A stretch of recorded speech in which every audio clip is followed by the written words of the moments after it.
Malay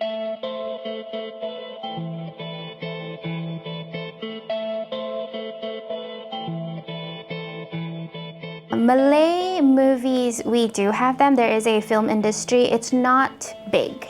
So it's not quite as developed as international ones. And so I would say that for most people who go to a theater, they're going to see some sort of international film. Lots of people go to the theater, and it is very cheap. Tickets are $5, and the theater is very comfortable. They are larger screens than the ones here in Jackson. They are more comfortable because I live in Quito, so Quito is the capital.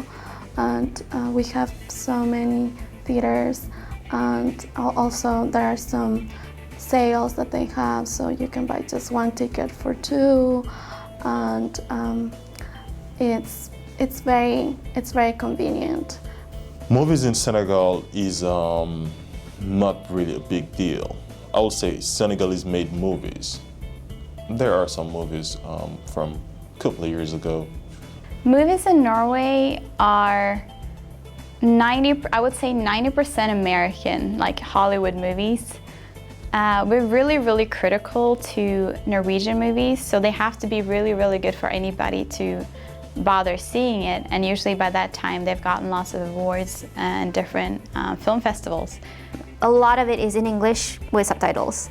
But then we also have a lot coming in from like Hong Kong, Taiwan, Korea, a lot from Bollywood. So I grew up watching Bollywood probably around, maybe not as much as Hollywood, but not terribly far behind.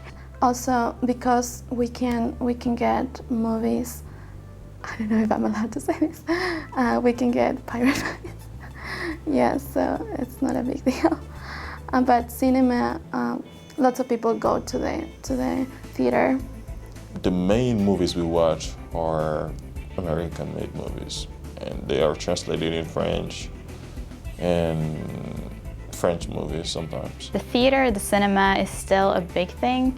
It's one of those things that you would go out during the weekend with your friends. It's really expensive, so you can't do it all the time.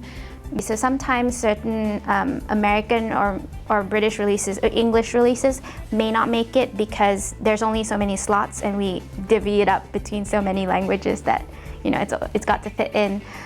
We have 3 big companies that are theaters, and 2 of them provide international cinema, international movies that come from Europe and from the US or from India.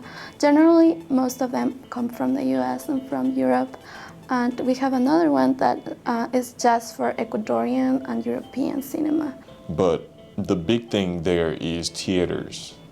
We have, like I said, we have a lot of comedians, and they make tons of kind of comedian movies, I would say.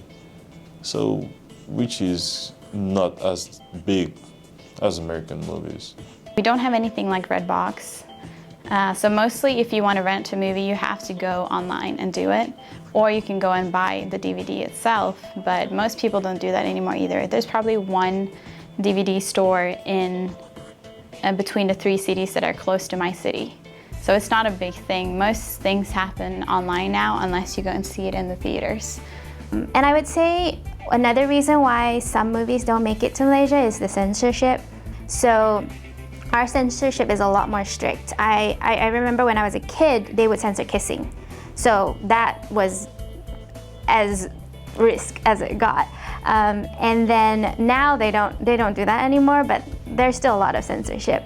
And so a lot of movies don't even make the cut. And then violence as well is also censored. So I recall Daredevil was chopped up so much that if you watched it in cinemas, you barely understood what was going on because so much of it got cut out. So if there's blood and gore, that won't make it either. I would never go to the theater to watch a Norwegian movie. Then I would just stream it online because it's kind of like a gamble. And a lot of the time Norwegian movies are a little bit less censored. They're really raw, and they're not always with a happy ending, which I would prefer. And there's not a lot of movies theaters either. Growing up, there were like about 4 or 5. But now I think we only have 2. We probably have like 2 or 3 British movies in the cinema at a time, while there are like 10 other American movies. So mostly American movies, I would say.